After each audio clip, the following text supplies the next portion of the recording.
Mes chers et chers collègues, j'ai envie de commencer en disant merci Gisèle. Merci Gisèle Pellicot. C'est par ces mots que la foule a acclamé ce matin Gisèle Pellicot à sa sortie du palais de justice d'Avignon, après plusieurs mois d'un procès hors norme, où renonçant au huis clos auquel elle avait pourtant droit en tant que victime de viol, Gisèle Pellicot a fait face aux 50 hommes, aujourd'hui tous reconnus coupables du crime de viol. En cela, Gisèle Pellicot est devenue une figure féministe en France et dans le monde, un symbole de la lutte contre les violences faites aux femmes, comme le soulignait il y a quelques instants encore le chancelier allemand Olaf Scholz, qui disait que Gisèle Pellicot avait donné une voix forte aux femmes du monde entier. Que la honte change de camp, reprenait à son tour Pedro Sanchez à l'instant sur les réseaux sociaux. Cette voix en Occitanie, sous l'impulsion de Carole Delga, nous sommes déterminés à la porter. Car en Occitanie, terre d'Olympe de Gouges, ce combat, il résonne d'une manière toute particulière. Alors, parmi toutes les actions menées ou soutenues par la région Occitanie, le verdict de ce procès historique, je crois, doit résonner tout particulièrement chez nos 200 lycéennes et lycéens qui, en mars 2023, avaient participé au premier procès fictif des violences sexistes et sexuelles organisé lors de notre mois de l'égalité. Cette manifestation éducative, pédagogique, elle fait partie des innombrables actions entreprises dans notre région pour faire de l'Occitanie une région plus égalitaire. Je pense, alors que nous recevions ce matin ensemble Tony Estanguet, au soutien que nous avons apporté au comité régional olympique et sportif, cher Kamel, pour promouvoir l'accès aux femmes, l'accès des femmes aux pratiques sportives, mais aussi le soutien apporté aux sportives de haut niveau en amont des JO 2024 et à tout ce qui est fait d'ailleurs par notre vice-président sur ces sujets. Je pense aussi à la création, elle est unique en France, d'un bonus pour faciliter l'installation d'agricultrices. Je pense aussi au soutien que nous apportons aux femmes entrepreneurs, en particulier dans les quartiers politiques de la ville. Je pense aussi au soutien que l'Occitanie apporte aux projets innovants d'associations, avec l'appel à projets notamment Région inclusive, en particulier sur le volet égalité professionnelle et prévention des violences sexuelles et sexistes.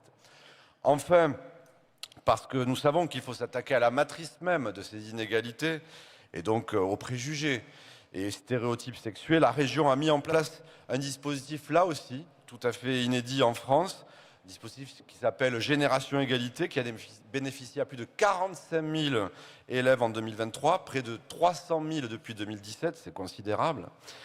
Et parce que nous savons évidemment que c'est auprès des plus jeunes qu'il faut absolument œuvrer avec détermination. Je tiens en tout cas à saluer en particulier le travail de tous les élus, parce que ça concerne tous les champs de compétences de la région, tous les services qui ont fourni d'ailleurs cet excellent rapport engagé.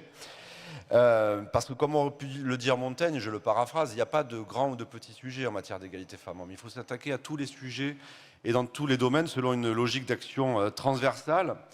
Logique d'action transversale, ça veut tout simplement dire qu'il faut continuer à actionner tous les leviers dans tous les domaines, qu'il s'agisse d'éducation, de culture, de sport, d'entrepreneuriat, d'agriculture, de mixité dans les métiers, dans les formations. Je pense au plan en matière d'apprentissage notamment. Dans le cadre de la politique des transports aussi, où nous avons une action tout à fait résolue sur la prévention des violences sexistes et sexuelles, cher Jean-Luc Gibelin qui opine du chef et je sais pourquoi.